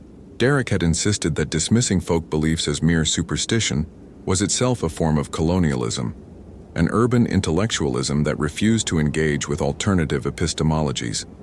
David had countered that calling delusion alternative epistemology was intellectual cowardice, a refusal to apply critical thinking to claims that didn't deserve respect just because they were traditional. "You think you're enlightened?" Derek had said, already 3 beers in. "But you're just scared. Scared that maybe, people who've lived in these mountains for 300 years might know something you don't." David had laughed. "Show me evidence that's replicable and falsifiable, and I'll believe anything. Until then, it's just stories people tell to cope with a random universe." Derek had shaken his head. "Some stories are true, David, and some truths don't care whether you believe in them or not." That conversation had been on June 18th. Derek Sullivan was reported missing on June 21st, the summer solstice, when he failed to return from a permitted overnight research trip to Cades Cove. His tent was found at his designated campsite. Research notes organized inside waterproof bags. His iPhone showing 47% battery but no signal. No signs of struggle. No signs of anything except an abrupt absence, as if he'd simply walked into the forest and ceased to exist. David had volunteered to lead the search and rescue operation, partly from professional duty and partly from guilt. Their last conversation had been an argument, and now Derek was gone. And David couldn't shake the feeling that the universe was teaching him a lesson in humility through the worst possible method. The search grid covered 40 square miles of forest, dense stands of hemlock and poplar, rhododendron thickets so thick you had to crawl through them, terrain that could hide bodies for decades. David's team found nothing the first day, nothing the second day. On the third day, David was checking a sector near Spence Field when his Garmin GPS started glitching. The coordinates jumped erratically, showing him a mile north, then a mile south, then placing him in the middle of the Fontana Lake, despite being nowhere near water. David checked the satellite signal. Full strength. He rebooted the device. The coordinates stabilized, showing his actual position, but the track log revealed something impossible. According to the GPS, he'd walked in a perfect circle for the last 20 minutes despite moving in a straight line. David marked the location and continued searching. 50 yards farther, he found the first symbol. It was carved into a massive oak tree, the cuts fresh and deep, revealing pale wood beneath the bark. A triskelion. 3 spirals radiating from a central point, an ancient Celtic symbol. David recognized it from Derek's research notes, which he'd reviewed during the investigation. Pre-Christian iconography, associated with druids and pagan worship, the kind of thing tourists love to photograph and academics wrote papers about. Except this wasn't historical. The sap was still oozing from the cuts. This had been carved within the last few days. David photographed it with his iPhone and continued forward. More symbols appeared, carved into trees painted on rocks with what looked like rust-colored pigment that David very much hoped wasn't blood. Spirals, concentric circles, antlers rendered in crude but recognizable detail. The symbols formed a path, deliberate and clear, leading deeper into the forest away from any maintained trail. His rational mind told him this was probably teenagers playing at witchcraft, or maybe part of Derek's research, markers he'd left for himself. But David's gut, the part of him he'd learned to trust during 8 years of backcountry rescues, told him something was deeply wrong about this path. The forest was too quiet. No birdsong, no insect sounds. Just the whisper of wind through leaves and the crunch of his boots on the forest floor. He followed the symbols for half a mile. The forest grew darker, the canopy thicker, the undergrowth more tangled. And then he found the clearing. It was roughly circular, maybe 30 feet across, carpeted with moss so thick it felt like walking on foam. In the center stood an altar. Not metaphorical, not symbolic, but an actual stone altar.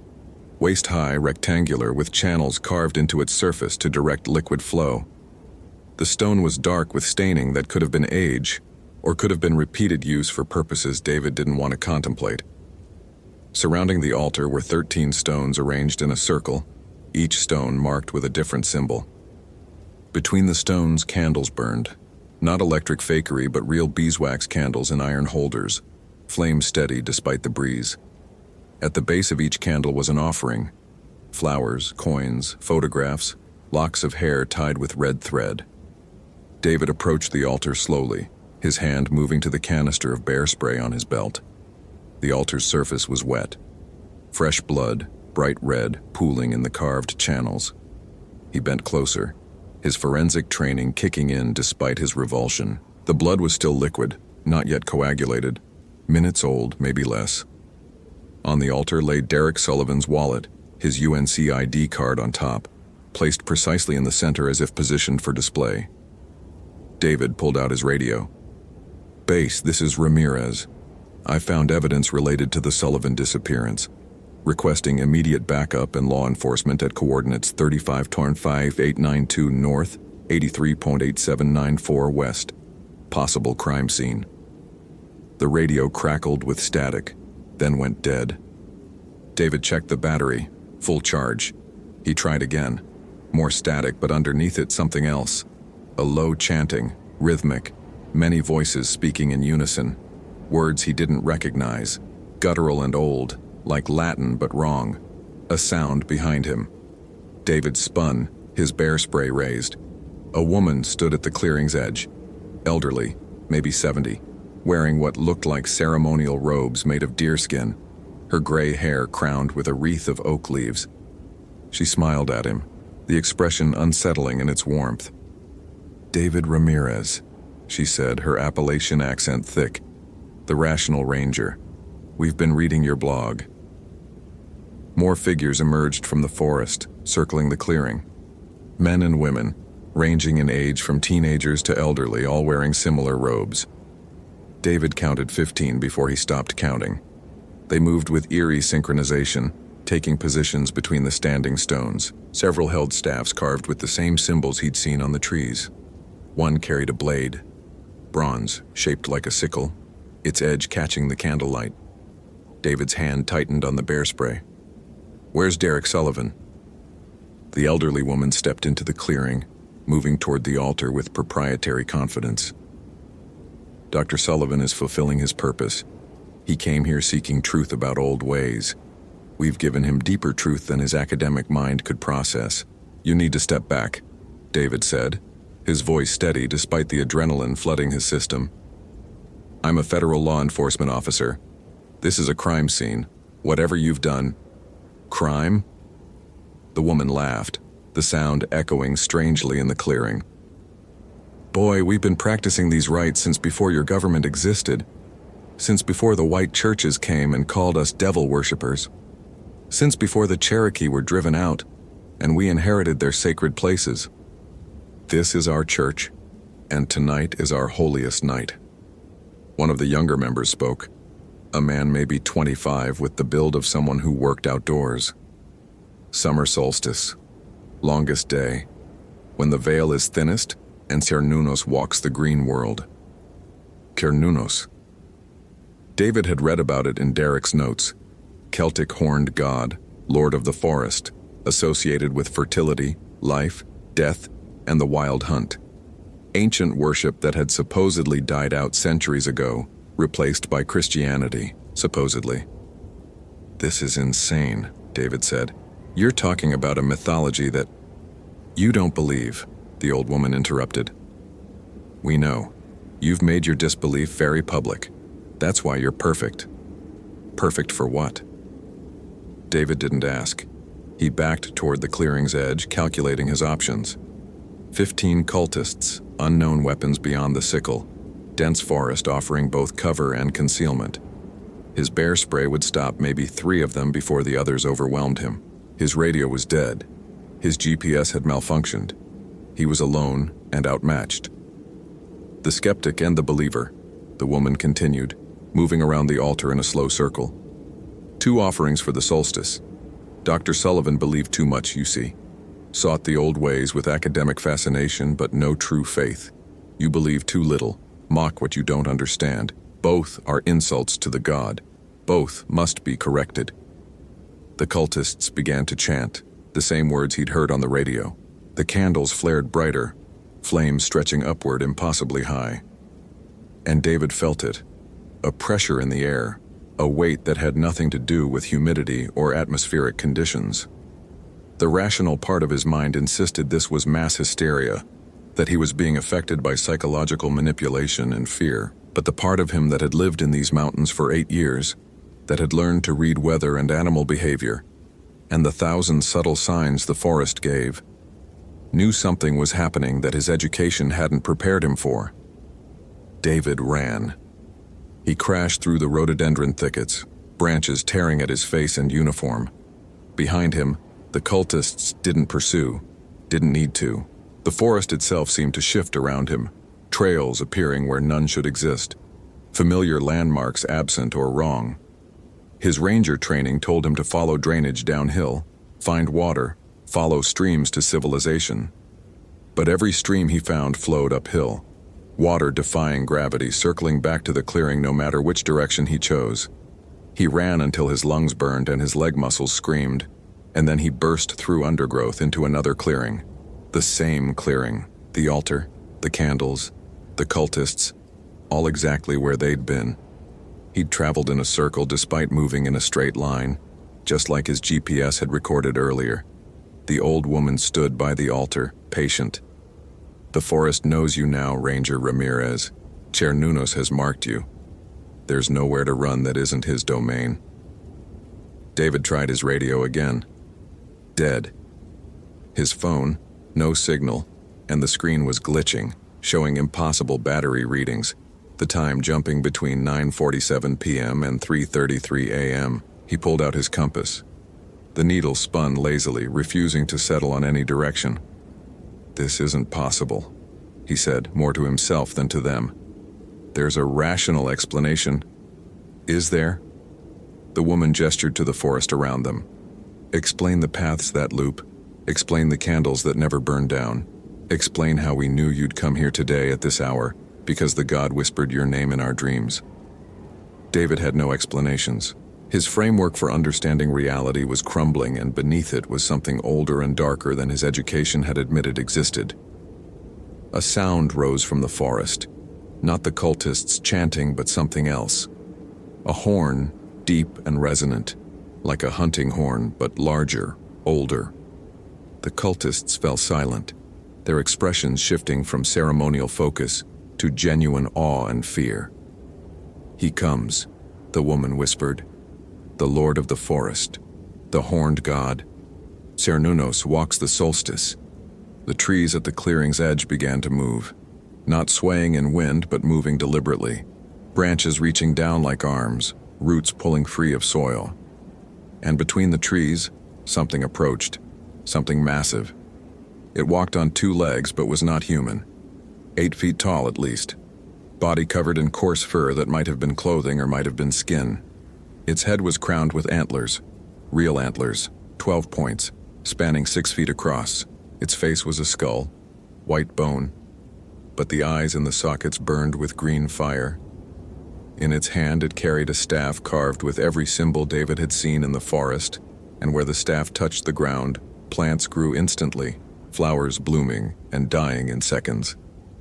David's rational mind broke. This couldn't exist, couldn't be real.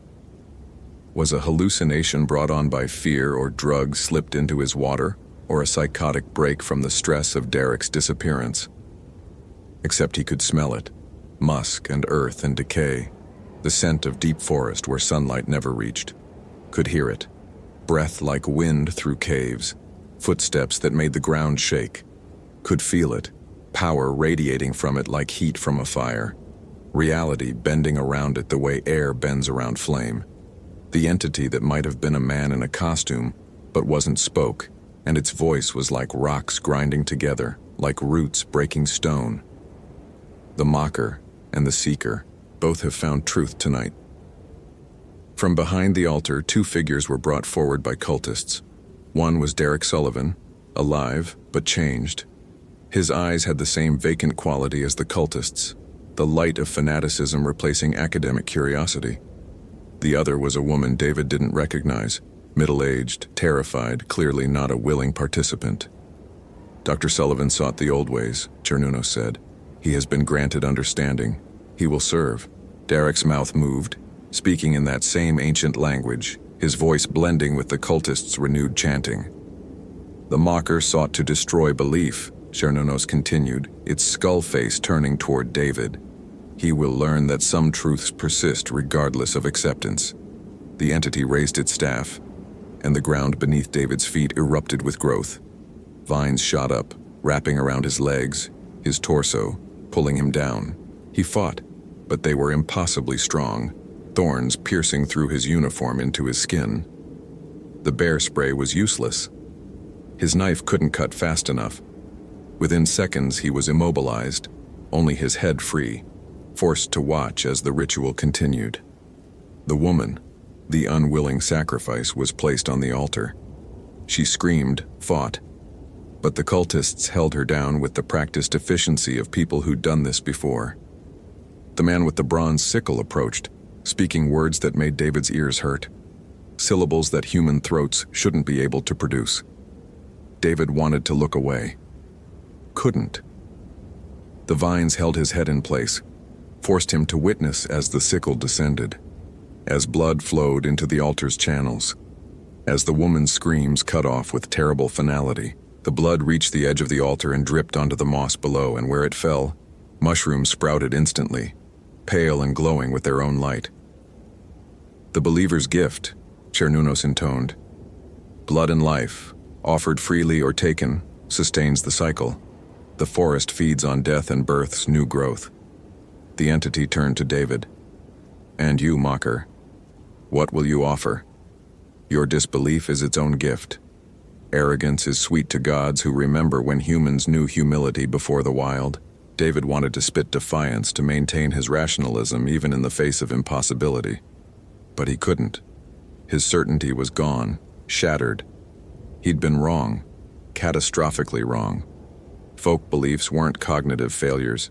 They were survival mechanisms, warnings passed down from people who'd learned that some things in these mountains operated by rules older than science. I don't understand, he managed to say, his voice cracking. What are you? We are what remains when civilization forgets, Cernunnos said. We are the old gods, sleeping in sacred places, worshipped by those wise enough to remember. We are neither good nor evil, we simply are, as the forest is, as winter is, as death is. You sought to explain us away. Now you will help us return. The staff descended, touching David's forehead. Pain exploded through his skull, white-hot and absolute. In that pain, David saw, actually saw, with a clarity that made his previous understanding seem like blindness. He saw the forest as it truly was.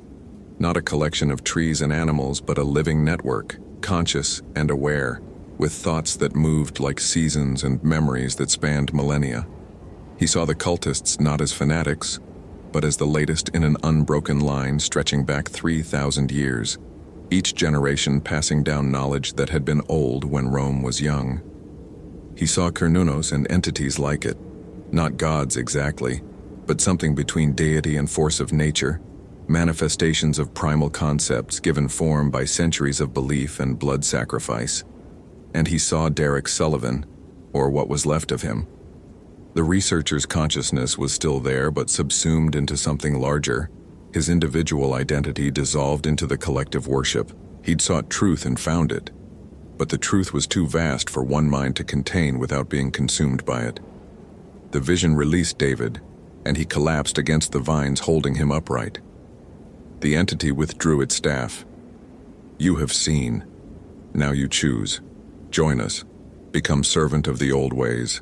Help us wake the sleeping gods in every mountain, every forest, every wild place still untouched by your concrete and steel.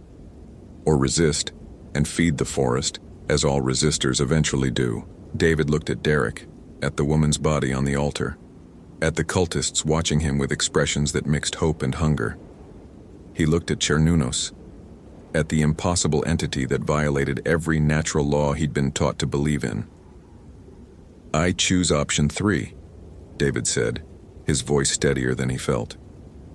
He'd learned one thing in the Marines before joining the Park Service. When faced with impossible odds, change the parameters of engagement. David had something in his pocket that none of these people, with their ancient beliefs and pre-industrial tools, had considered: modernity. His hand found his road flare, standard SAR equipment. He'd used it to mark his position when the GPS failed. Now he used it as a weapon. He struck the cap and the flare burst into brilliant red flame, burning at 1,800 degrees. The vines holding him recoiled from the heat, their grip loosening. David ripped free, swinging the flare in wide arcs, the chemical fire sending cultists scrambling back. The old ways versus thermite, David shouted, his voice carrying manic energy. Let's see which is stronger. He threw the flare at the altar. It landed in the pooled blood and the blood ignited. Shouldn't have been possible. Blood doesn't burn like that. But nothing tonight followed rules David understood. Flames spread across the altar's surface, consuming the offerings, the wallet, the blood itself. Cernunnos roared, the sound shaking leaves from trees. The entity raised its staff, but David was already running, and this time he wasn't trying to escape through the forest. He was running toward the one thing he'd noticed earlier, a stream, one of the impossible streams that flowed uphill. Supernatural places operated by symbolic logic. Derek's research notes had said, what flows up might flow down if the symbols change. David pulled the Pulaski axe from his belt, standard firefighting equipment every ranger carried. He swung it at the nearest standing stone, the blade biting deep into the carved symbols. The stone cracked, split, fell. Immediately the stream's flow reversed, water rushing downhill as gravity reasserted itself. The clearing shuddered. The candles went out simultaneously, as if someone had thrown a switch. The chanting stopped, and Cernunnos began to fade, its form becoming translucent, the green fire in its eyes dimming. "No!" the old woman shrieked. "The circle! He's broken the circle!" David ran to the next stone and destroyed it. Then another. The cultists tried to stop him, but they moved like people underwater, their coordination lost, their ritual power draining away as the symbolic architecture collapsed. By the time David reached the fourth stone, Cernunnos was barely visible, a ghost of antlers and ancient fury, its voice a fading whisper. "We sleep again, mocker, but we do not die. And when you sleep, you will remember. You will always remember what you've seen." The entity vanished. The clearing returned to normalcy so abruptly it felt like waking from a dream. The altar just a moss-covered rock. The candles nothing but iron holders with melted wax. The robed cultists just confused people in handmade clothing, looking around as if uncertain how they'd gotten there. David's radio crackled to life. "Ramirez, this is base. What's your status? You've been off comms for 3 hours." 3 hours. David looked at his phone. 11:47 p.m. He'd entered the clearing at 8:30 p.m. or so he'd thought. Time had slipped, stretched, folded back on itself. "I've found Derek Sullivan," David said into the radio, "and about 15 people who need psychiatric evaluation, requesting immediate backup and medical assistance at my coordinates." Derek Sullivan recovered physically but not mentally. He was institutionalized at a private facility in Asheville, diagnosed with dissociative disorder brought on by exposure to unknown hallucinogenic compounds, the official explanation for what had happened. The other cultists were similarly treated, their shared delusion explained as mass hysteria combined with environmental factors.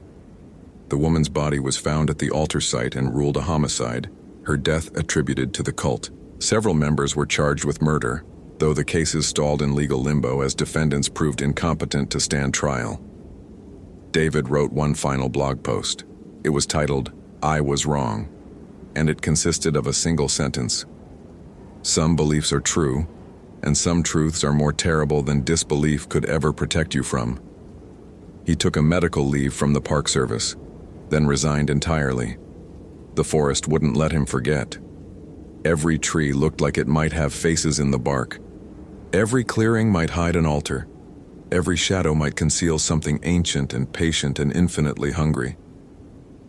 He moved to Phoenix, Arizona, as far from forests and old places as he could get.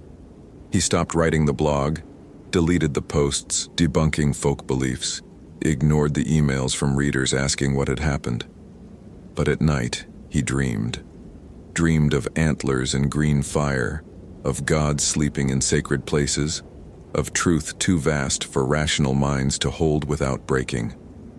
And he knew that Cernunnos had been right. He would remember. Always remember. That was his curse, payment for his arrogance. Some beliefs weren't superstition. Some truths operated by rules science hadn't discovered.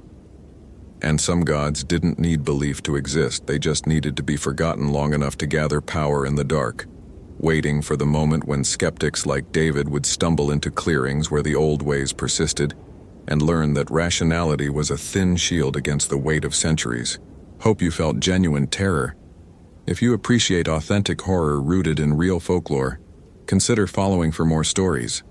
Which moment scared you most? Share your theory about what happened.